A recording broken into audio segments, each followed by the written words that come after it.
ಈಗ ಉಳ್ಳಾಗಡ್ಡಿ ಪಾಕಿಟ ಹೊಲ ತುಂಬ ಒಗದೆವು. ಯಾಕಂಡ ರೈತನ ಬಾಳೆ ಇಸ ತಗೊಂಡು ಉಳಿದು ಒಂದಾಗೈತೆ.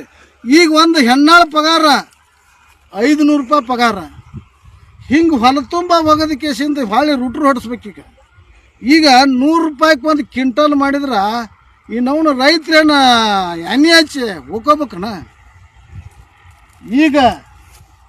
ಈಗಾಗಲೇ ತಕ್ಕನೆ ರೈತರಿಗೆ ಸಿದ್ದರಾಮಯ್ಯ ಸರ್ಕಾರ ಬಂದ ಎಕರೆಗೆ 20,000 ಕೊಡಿಸ್ಬೇಕು. ಇರ್ಲಿಕ್ಕಾದ್ರೆ ಹೋದ ಅವ್ನ ಮನ್ಯಾಗ ಇಟ್ಕೊಂಡ ಸಿದ್ದರಾಮಯ್ಯಗೆ. ಇಂಥ ಸರ್ಕಾರ ಏನು ಮಾಡಿದ್ರಿ? ಎಲ್ಲ ನೋಡ್ರಿ ನೀರು ಪಾಲಾಗ್ಯಾವು. ಅಲ್ಲಿ ಹಚ್ಚ ಕಡೆ ಹೊಲ ನೋಡ್ರಿ, ಅಲ್ಲಿ ರೂಟ್ರು ಹೊಡೆದಿವು. ಈಗ ಇದನ್ನ ಮಿಲ್ಲಿಗೆ ಹೋಗಿ ಇಲ್ಲಿ ತಂದು ಹೊಲ ತುಂಬ ಒಗದೀವು. ಏನು ಮಾಡ್ಬೇಕು? ರೈತರು 2 ರೂಪಾಯಿ ಆಗತ್ತೆ ತಕ್ಕನೆ ಕೊಡ್ಬೇಕ. ಇರ್ಲಿಕ್ಕಂದ್ರೆ ಇಸ ತಗೊಂಡು ಸಾಯ್ತಾನ ರೈತರು. ಯಾರು ಹೊಣೆಗಾರ ಅಂದ್ರೆ ಸಿದ್ದರಾಮಯ್ಯ ಹೊಣೆಗಾರ.